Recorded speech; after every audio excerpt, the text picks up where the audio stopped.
Hello. We are late, which is not unusual. Hello, everyone. Yeah, I blame him. I definitely blame him. So today's episode is going to be a little bit short. We don't have a whole lot of time, primarily because LEC, obviously, it's the debut day. G2 is starting things off. The first game, yeah. Yeah. But to start things off, we're going to jump right into the meat of everything. Alphari's benching is the main thing here. Thoughts? Yeah, we're gonna talk about Alphari's benching, which has been a hot topic lately in the league scene. Mm-hmm. And well, what do I have to say? Well, especially in NA, I guess, because so NA for me, NA has to import players, right? So NA for me, they have like less power than some other regions, and what I mean by that is that they have to import players, and they have only import slots. So the import players are usually going to be the strongest players. Yeah. So those players should, in theory, be like the least replaceable ones because they're usually the strongest. And if you replace the imported players with your academy players, it's usually doomed. And I think this is what's happening in Team Liquid scenario, is they're benching their best player by far with someone that I think is not comparable. And I don't know how they're planning to still be competing for the number one spot when they make a decision like this. I mean, one of the things for me is, so you see everything that came out on it, okay? He randomly got benched after one game, and then he made the tweet. And the tweet is, I mean, then he doubled down on the tweet too, about I think like 45 minutes later or something like that. I'm not even sure.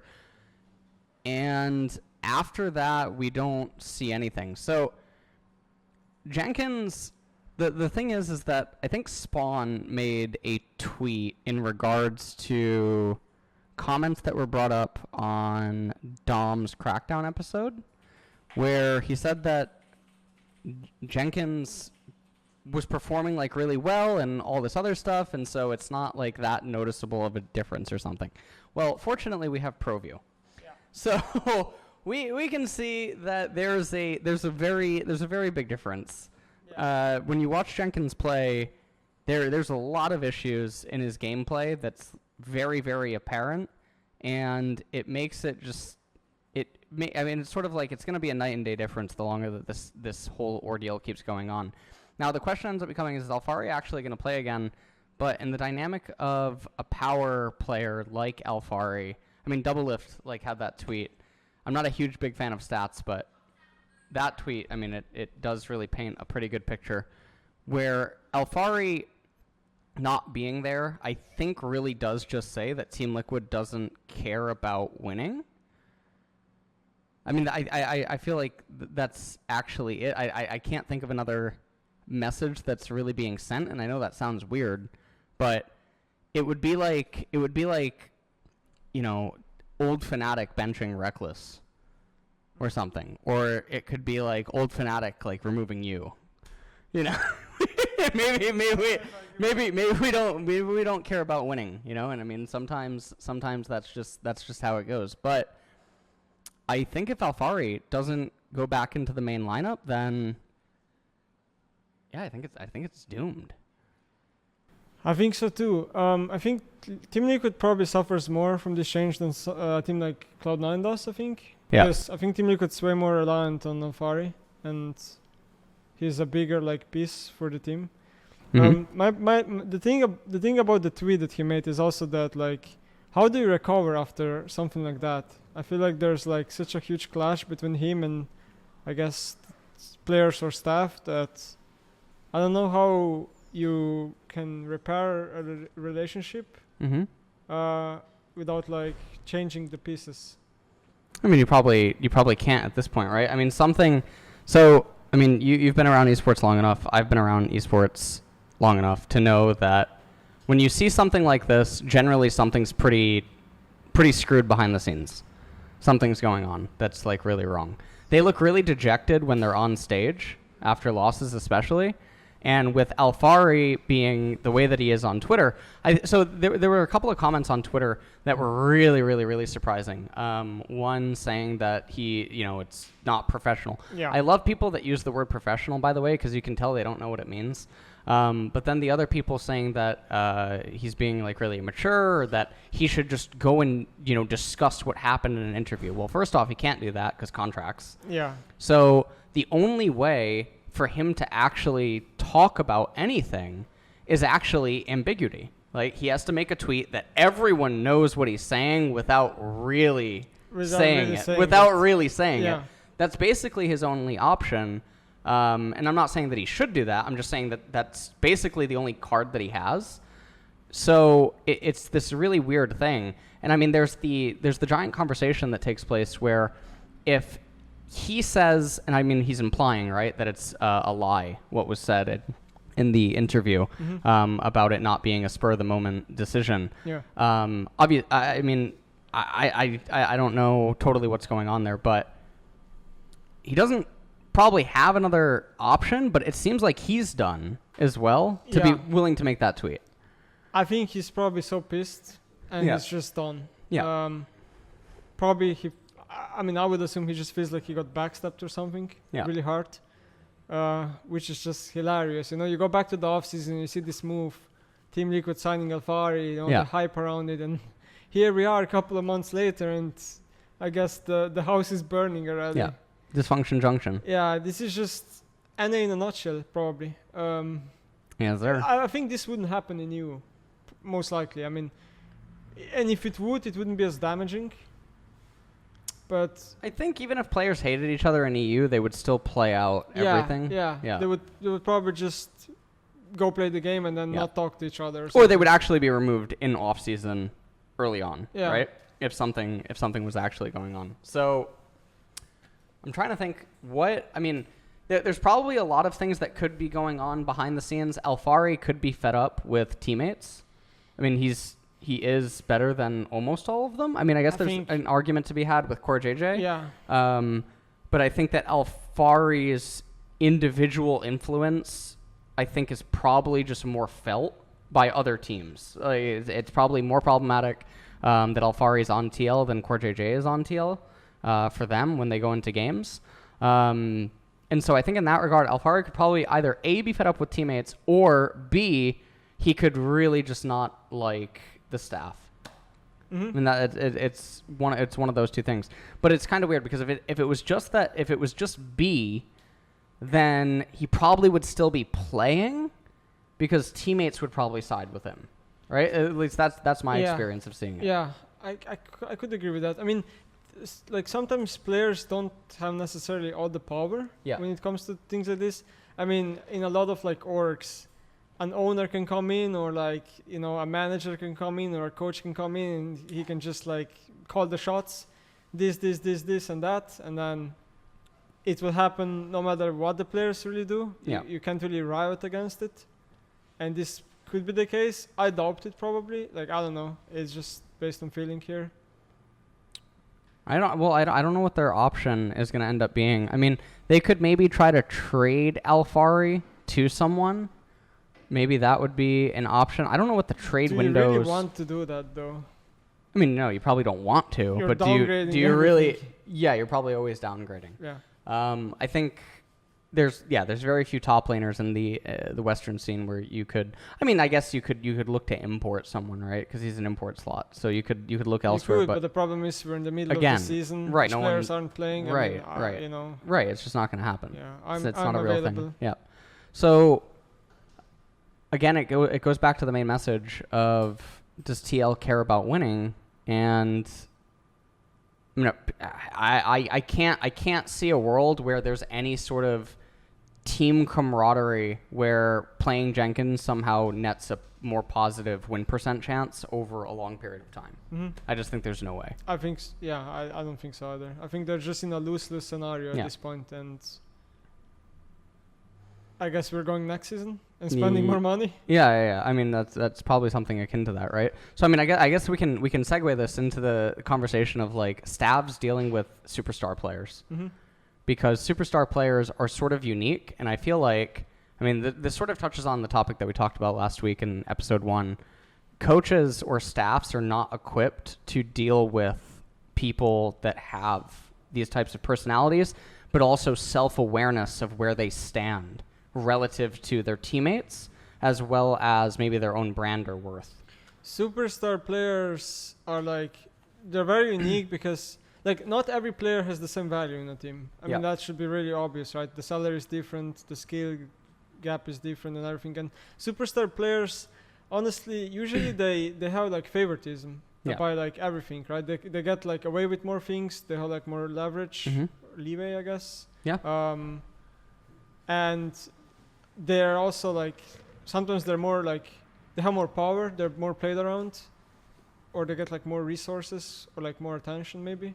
Yeah. In a lot of things, even outside the game, they do. So, I feel like they morph what happens in the team environment. They do. They're generally just going to call the shots in a lot of ways. And so for some coaches, now I feel like one of two things usually ends up happening. One, the coach has an ego trip and then tries to impose power, right, of position over the player, in which case it turns into a shit fest. Generally, when that happens, it immediately it gets real bad. Or everyone just gets run over. It usually feels like there's no in-between, and what ends up happening is that a lot of these players behind the scenes, and this is my own personal experience, behind the scenes or even publicly, they get labeled as difficult to work with or toxic. Yeah. And we get to hear that word a lot in esports. I guess everyone is just difficult to work with and toxic, you know? Yeah. Or they don't have the speaking skills, or they, what else was there? I don't know, all kinds of stuff, I guess. What's your thought on difficult to work with? You're difficult to work with. Yeah, I am. Yeah. I think when that happens, the coaching staff isn't equipped to deal with players. So what do you think they're lacking in? They're lacking in skills that are very hard to obtain, and they're not necessarily league related. We all know coaches usually, coaches almost never have the same knowledge as a player. Yeah. Because they can't. I mean, the coaches are 5 divisions lower or something, right? What about former pro players that turn coach? I don't think that means anything. Of course not. Because for example, let's say there was a season 2 player right now that's coaching. Sure, I mean, the guy was considered good at season 2, but you look back at the game now, everything he was doing was not impressive, and then you put him now in a solo queue game and he can barely get platinum or something like that, right? Yeah. It's not the same. It doesn't mean anything that you were a pro player. Well, what about more recent pro players that maybe quit in the last year or two that then became coaches? I mean, those people I think have more chances to be successful or good, but it doesn't mean they are. Again, it's you have to test these people, but then again, who do you have to test these people? It's a never-ending loop of problems. Yeah, the other thing about testing these people is often players who enter into team environments at a young age lack interpersonal relationship skills, right? Interacting with teammates. Yeah. Players who enter teams at a young age, who have job security issues and all these other things, they don't really tango with their teammates on a developmental level or a interpersonal level that helps them understand relationship patterns or behavioral patterns or what causes certain players to tick or trigger. And then they don't remember these things as they team hop or all this stuff because it's not what they're paying attention to, right? They're there to play a video game. Yeah. The idea that just because you're in an environment that has a lot of these problems present and you keep cycling around means that you're equipped to understand it or that you have experience. We talked about this last week, right? Experience is one of the biggest joke words in this entire industry. It doesn't mean anything. It just tells you, it just tells people that you underwent the experience. It doesn't tell you that you came out of it with any skills. It doesn't tell you that you came out of it understanding even what was going on, because most people find themselves in really chaotic or turbulent spots and they don't really know what's going on. It's like their brain shuts off. So the idea of that these players who started playing at a really young age, team hopped around, right? All different teammates, all different blame deflection and all this other stuff can just randomly become a coach and think that they have a skill set. It's really, really ass backwards. Mm-hmm. And I feel like the only reason that this is being pushed as an option, or like something that we're seeing it talked about a lot more lately, right, is because the current model is failing, right? 2014, Riot made the rule that every single team needs to have a coach. And then January, they gave a stipend for analysts and coaches and stuff like that, right? So a lot of people in the scene got hired, right, that weren't players, because no player wanted to quit to be a coach. I mean, that doesn't make sense, right? It didn't make sense back It didn't then. make any sense. So so the Gen 1 of coaches, the Gen 0 is like me, Monty, Loco, and like a couple of others, at least in the West, right? That's like Gen 0. Yeah. And then you have Gen 1, and then you have Gen 2, and then Gen 3. And then you fast forward to now, and it's like now pro players, they don't want to lose their career in esports, but they realize they have no other skills, which is actually kind of ironic, right? Because the idea is that they should be put into a titled position to have influence over adolescents and young adults from a behavioral standpoint, as if they have fuck all idea what they're doing. And that's really horrifying to me, right? And the reason that they want to pivot is usually because they have no brand.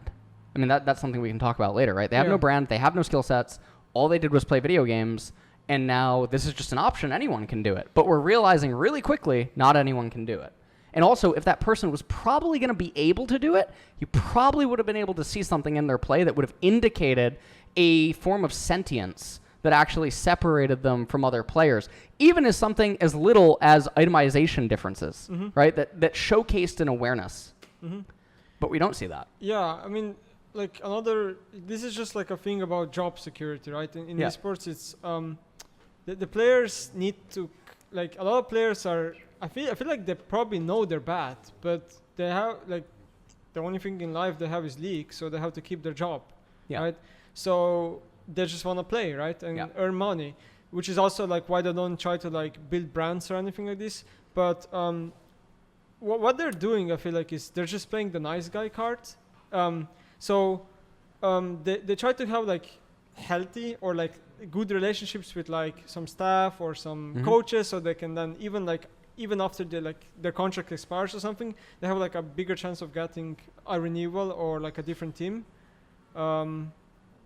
And a lot of players, like, they're treated basically like a lot of teams, the way they look at the players is like which player causes the most issues, you know? Yeah. Or like which players argues the most. That player is usually viewed as like the problematic player. Right, and for me, I always think that person's probably the most aware. Yeah.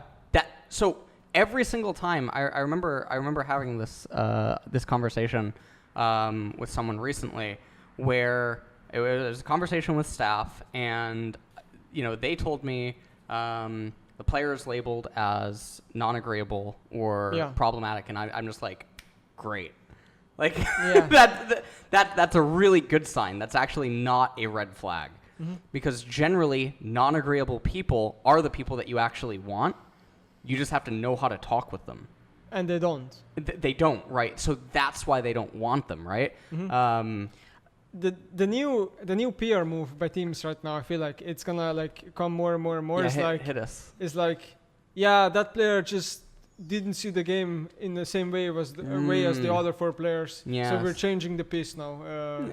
Yeah. But this also comes back to like when the teams hire the players, they're like, the players need to have good relationships and they need to view the game in the same way.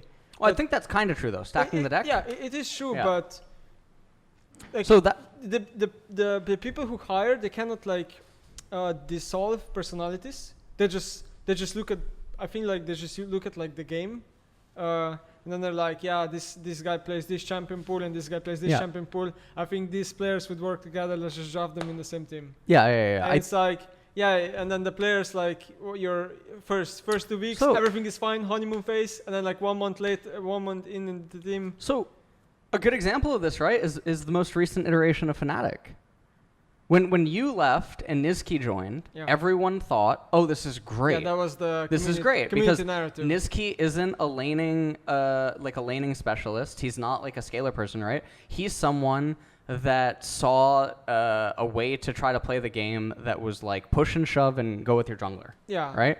That's what self-made. Right. Dome That's what Right. Yeah. That's what self-made wanted. Right. That's what bot lane wanted. That's what everyone wanted. Yeah. Right. I mean, you listen to the mic checks and you literally can't even make out noise because you have Whippo and Hylissang just saying go, go, go, go. And then like Reckless is over there like, guys, I don't think we should fight this. Like I don't, like, but when Nizki and Upset went to Fnatic, everyone hailed that as like a really good thing, right? Yeah. Because that should have been ideal, but obviously it wasn't. Yeah, I think it was like that worse. was. Yeah, I mean, that was it was just worse. the opposite of what is good. So. I do think stacking the deck is, this is a term that I start using.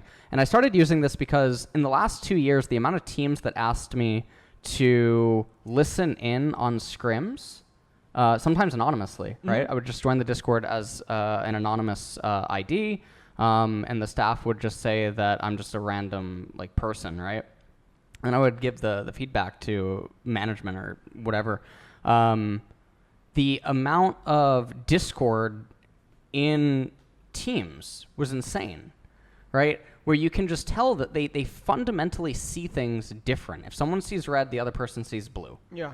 And when you have this sort of a clash, I don't think it's impossible to get them to see the same way. Like the analogy that I always said is like, okay, if a red person is like a sadist, and they like inflicting pain, they like inflicting damage, they like hitting you, right?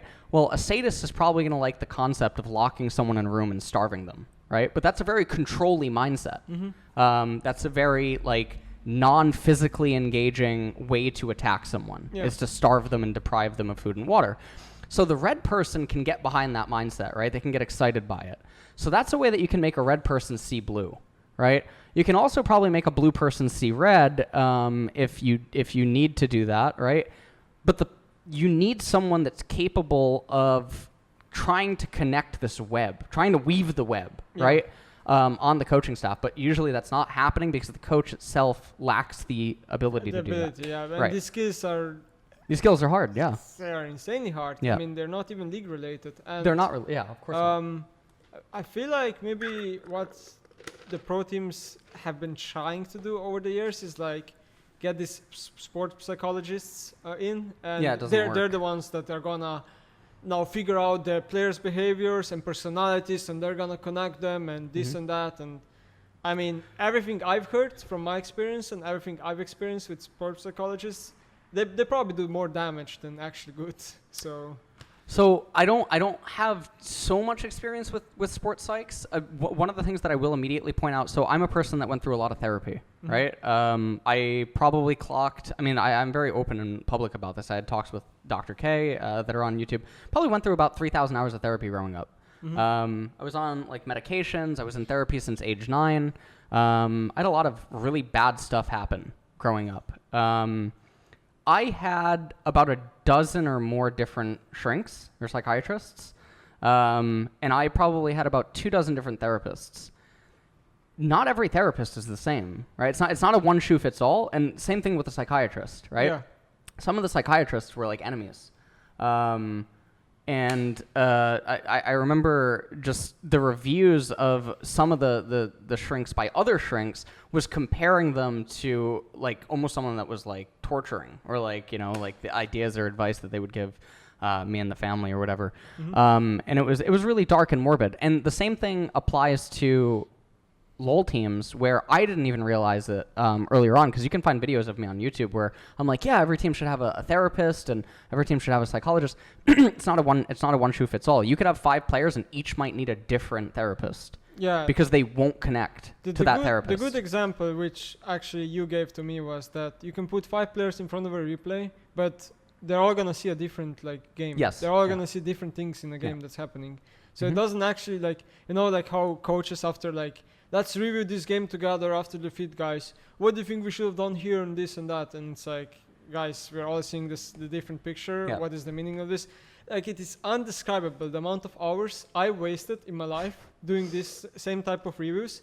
And I did them Like Yeah. I did them with, like I participated, like I did everything, but I just knew that the moment I walked out, It it doesn't didn't do actually. anything. It doesn't It didn't actually do do anything. anything. Right, It right. wasted Yep, my time. yep, It yep, wasted yep. everyone else's Yep. time. And I wasn't the only one feeling this. Other players were feeling the same exact thing. Yes. It's really, really, really hard to change stuff like that, and if you don't make people see it, that's why reviews can be really not super beneficial. I actually want to take this point. I think Xerxes made a tweet yesterday, 2 days ago or something, where he talked about wanting to play he has 15 scrim games a week. Yes. So the way that NA teams scrim is they play 5 games a day, 5 days, no. Wait, that doesn't make sense. He said 15 games. He said 15. You only scrim 3 days? I think so, yeah. I think it's only 3 days, as far as I know. Because they play 3 days, and they have 1 day off day, and then 3 days of scrims. I think that's the schedule. Oh, It's that's awful. weird. Okay, Yeah, okay, it's that's awful. terrible. Wow, Yeah, that's really bad. It's Okay, awful. so there was a couple of things about this. So that he said that he had to make the 15 games count.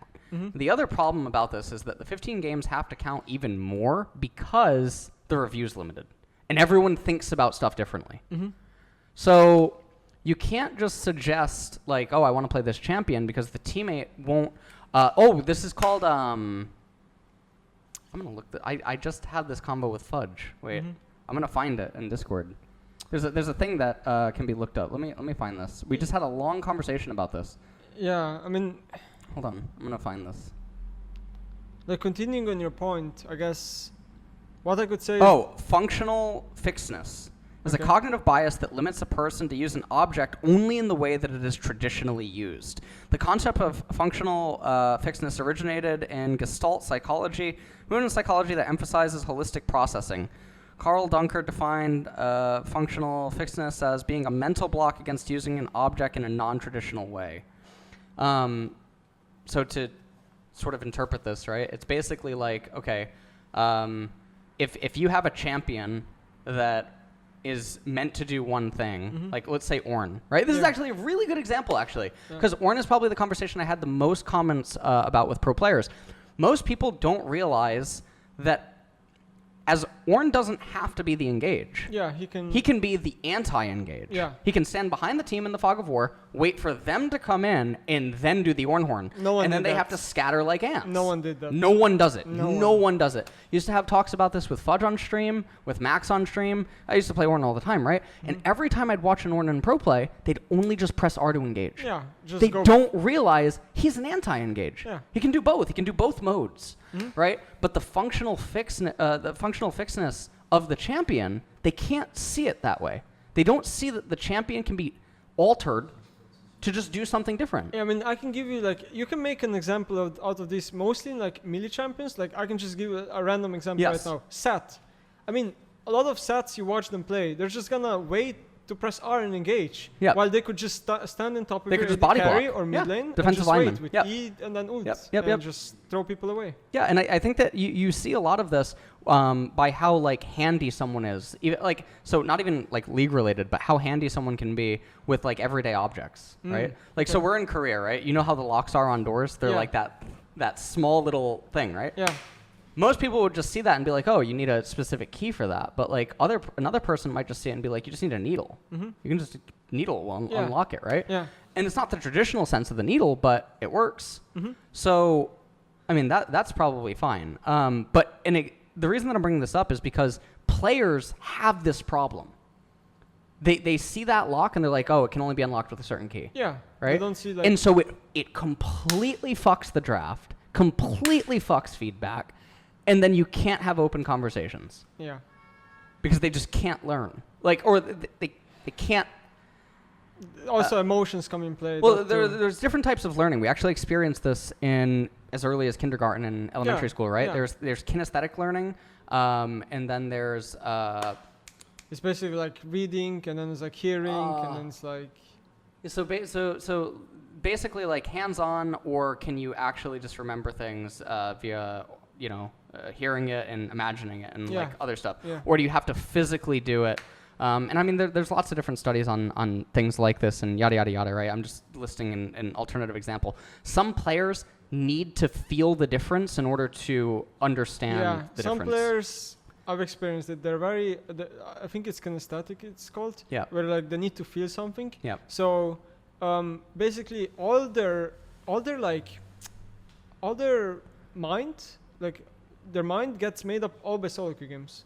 So Yes. like they queue up one day and they lose to this champion. Well, this is and why- they think the champion is OP. Yes. Then they queue the next day, they win Yep. against the champ and they Yep. think it's useless. Yep. I think this is why the meta shapes the way that it does. Right? Why is Lee Sin so popular? Why is Nidalee popular? Why is Nidalee, who is a turbo useless garbage champion who should just shapeshift into fecal matter, ending up in pro play as much as she does? It's because in solo It's queue, because of solo queue. she clears really fast and she can terrain And then she hop just and no one ganks. wards. Yeah. No one wards and she just ganks and she's Yeah. Goomba stomping people. Yeah. But in pro play, that's not what she does because people are coordinated. In pro play, she gets like 2-0 and then she's useless and then loses the game. She's fucking awful. She's the worst. She's so bad. Yeah. But then the other thing is, so solo queue really, I mean, we saw this, right, with the super server in China. Look at how much that warped people's perception of the game. Yeah. Oof, yeah. Oh, I that mean, was terrible. Yeah, basically, so when the players came to China, the meta in China solo queue was so different. Like, they Yeah. played so much more Sinners. aggression. Sinners. And, yeah, sinners, basically. Yeah. And, like, there were, like, specific champions. Like, let's say Fiora was also much popular. So and Camille. So Yeah. because, for example, Fiora and Camille were so much popular in, like, top lane, a lot of top laners randomly started thinking, wow, Fiora and Camille are really good. And we keep losing against these players. They keep fracking us, Yeah. right? Like, for example, me, I queued up like first day in like Chinese solo queue. I played against Anivia Nunu duo queue. I mean, there was no counterplay. They just kept killing me, you know. And like, it makes your brain think, "Wow, these champions are just OP," and I never know. But no, that's not the case. It's happening. I'm just playing bad. It's uncoordinated environment. They're Yeah. like cheesing in a way, Yeah. and I'm not used to their damage and like their combo because I didn't like play against it a lot. It's just me that's being bad, and maybe like the solo queue environment makes it like a bit harder.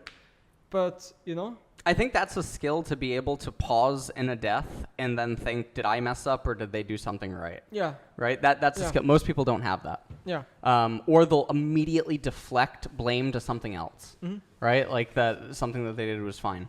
I mean, that's a skill set in itself. But anyways, so swinging this back to the 15 champions thing, it makes practice really hard yeah, because you can't just only have 15 games. You want to play a unique pick. You also have to tread the line of your teammates. And I think this is why the meta is the way that it is, especially because I think that there's this. I think it's also it's backed up or it's reinforced by all the political correctness in the scene, which I want to talk about this next about branding, and I want to talk about it like interviews and all this other stuff right now, where no one is allowed to offend each other, or you're difficult to work with. yeah. I mean that's the issue. You know, one thing that comes to my mind also about the 15 champion is that it's not only about like the angle that you talked about. There's also like one more angle, which is like the staff or the coaches or the players. They think like we must win scrims, and then they think like we have to play our best champions because we're playing against this specific team. Yeah. This is the best team in the league. If we don't play well, they're not gonna scrim us again. Yeah. And then, yeah, also like they have like a lot of players or like staff has the mindset like, why do we keep trying new champions? We have to become good at like a specific one, and then we can keep trying. Yeah, that new- doesn't make sense like, either. There's so many different angles. And Yeah. It's like, okay, I fixed this angle. Can we finally play now something? No, now Hey, this is a problem. So, I mean, this is the thing that's also echoed by the community, right? Is that pro players have a limited amount of time to practice and all this other Yeah. stuff and yada yada. Wasn't it? It was Mickey and Caps, right? They saw one of the old tier lists, right? And they decided, I think this is it, right? Cog Lulu. They saw that Cog Lulu was. I'm not sure the story. Or what behind was it, actually? Was it Mickey and Caps? I'm trying to think, actually. But they decided to first time it. They had never practiced Yeah, it. it was Mickey and Caps. It was Mickey and Caps. They just first timed it. it. Was against us, I think. Yeah, I think it was. They saw Yeah, Cog and they first Lulu. timed it overnight, but they saw it on your drafting video or something. Yeah, the draft. Yeah, so they saw that. I mean, this also just happened with Zed at MSI. Oh, Chaz, yeah. right? Yeah. Said he hadn't played Zed in over a year. Yeah, but now people stopped. You know, it's like Now people stop, It's right? But sad. it's the idea that like you don't need to be hyper practiced on a champ.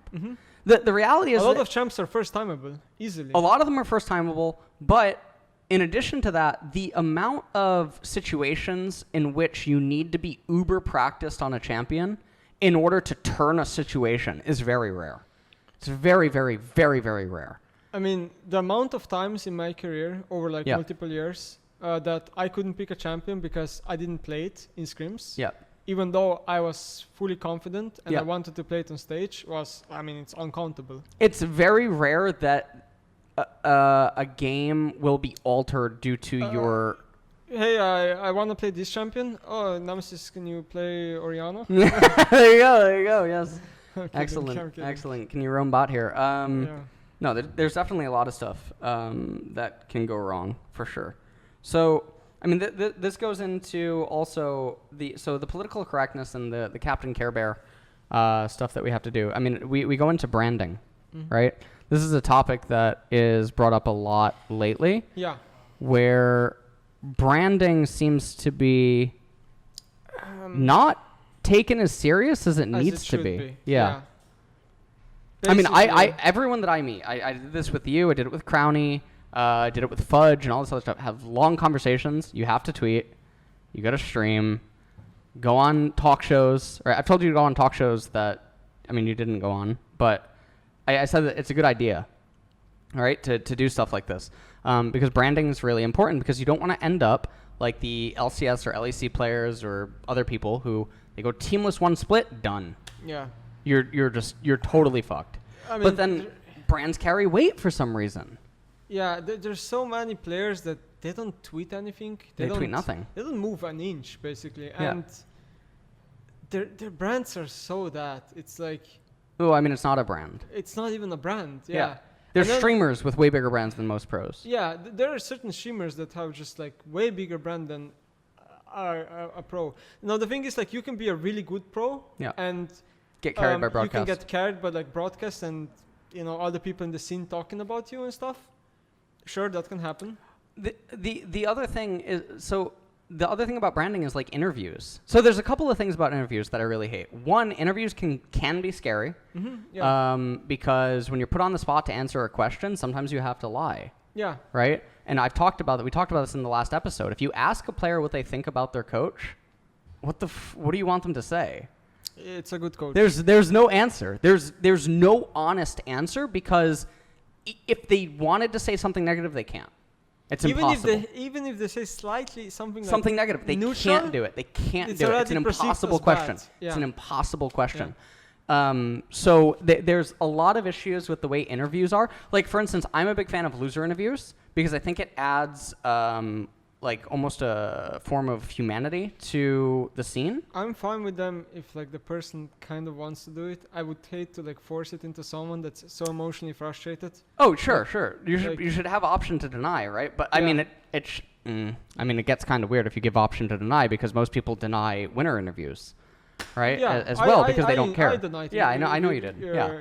So there's definitely worrisome stuff there. But I think in general... I think interviews aren't always good, No, I agree with that. And I think that the way that interviewers ask a lot of questions is also not very good. Because it perpetuates the same exact narratives, same exact stuff that goes on. Or they ask the player a question that only has one answer. Yeah. Lest they be flamed. Yeah. And that sucks. Yeah. But in the same light, players shouldn't be afraid of being open or honest. Well, but they are because because of stuff that's happening. Yeah, a player can say something like that is controversial, I guess. But I mean, it's like personality in itself, right? To be that's also personality, I guess. Right. But speaking of like the brands, right? Yeah. One more angle I think that's very interesting is like a player must choose a good name, like, and what is a good name, like there are certain people in esports that have so bad names. I know you would put that example, but they can't, like, how do you even make a brand when a player has such a bad name? Also, like, their players, like, my favorite type of names are the names that a player has to be good at, good at the game. So the name to make the name good, yeah. To make the name good. Yep. Those are my favorite type of names. Yep. I mean, I don't know. I guess it is a skill itself to choose a good name, right? Unless like someone else I think people don't think about it enough when it comes to naming. I mean, okay, people meme me, right? Because my initial ID, right? Yeah. Was pretty bad, but I mean, there's other names that I gave players, right? Deft, is probably the most iconic one. Imp was another one. We were like sitting on a bench outside the apartment. We talked about Imp because his original ID was 4 Seasons. Imp. Malice is another ID. I tried to rename Fudge. Demise would be good for a top laner that's good at the game. But yeah, and I also think it would have more long-term survivability. You chose Wind as well, right? Chose Wind, yeah. Wind was another one. I feel like the ID has to tie into the role, and then it has to tie. Yeah, I think there's a lot that goes into branding, but we can probably talk about this another time. LEC debut day is on today, so we do not have too much time to talk about other topics, but I did want to go into the major topic, which was just player branding, star players, the benching stuff, and the way that interpersonal staff relationships operate with players. I feel like we touched on a lot of that. Yeah. Maybe one last thing to add is that when it comes to player brands, it's also like if you're unique with the way you like act, behave, post, write, that itself can like give you such a boost in the scene. Like if you're writing generic, just like everyone else does, it's, you know, you're gonna have much I hate time. the idea that you should just do something that everyone else already does. That's horrible advice. It's the most entry level advice to like force something new, but once you get it stable, it's like so rewarding. Yeah. Oh man. Well, I think that pretty much does it for episode 2. I'm gonna run to. Are you staying or what? I don't even know. LEC live viewing is coming, so it's Mad vs G2. Yeah. Yeah. Before we leave, make sure to like and subscribe on YouTube. Make sure to give 5 rating stars on Apple Podcast. Whatever, Spotify. I don't know where Everton puts it up. Who knows? Just do it. All right. Bye. Goodbye, everyone. Thank you.